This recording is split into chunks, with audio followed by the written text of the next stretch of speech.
Alors, la voix, c'est comme un sachet de thé.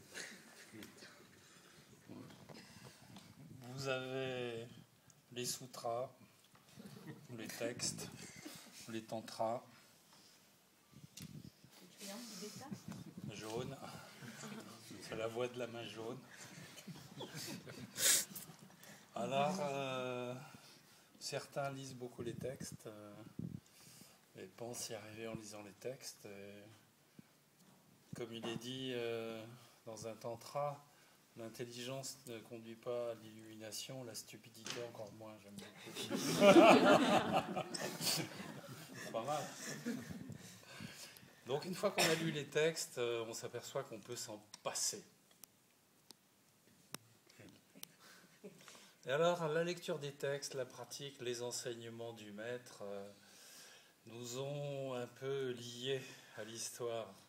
Et on se sent un peu paralysé par tout ce qu'on a appris. Donc quand on est arrivé, on n'était pas libre, on nous a promis la liberté, on y a été en disant super, et on nous a foutu sur le dos plein de règles à observer, ce qui fait qu'on est encore moins libre qu'avant. Donc c'est tragique. Alors après quelques années, quand on a bien suivi les règles, on se dit, allez, la ficelle, on peut l'enlever, un peu de liberté. Bon.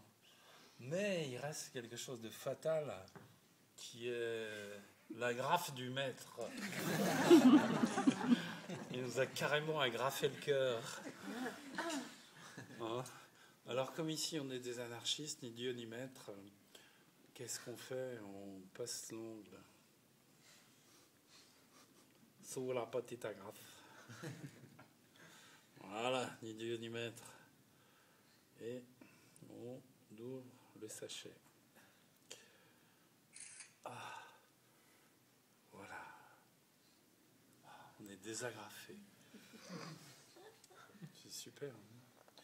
Mais bon, si on regarde à l'intérieur, on s'aperçoit que malheureusement, dans ce sachet, il y a encore pas mal de troubles psychologiques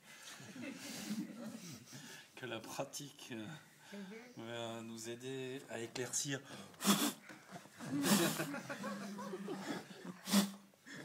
Voilà, là, on n'est pas très loin de l'éveil, ça commence à être un peu plus léger. Alors, on s'aperçoit qu'il reste encore un petit quelque chose, le sachet. Donc on continue à pratiquer le sachet. On continue à pratiquer. Et... si on est un bon pratiquant, on a un sachet bien droit. Voilà.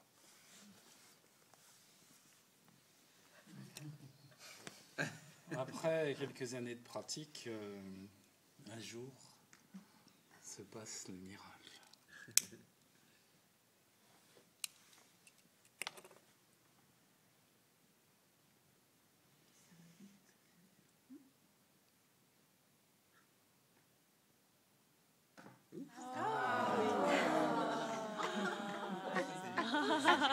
C'est cool.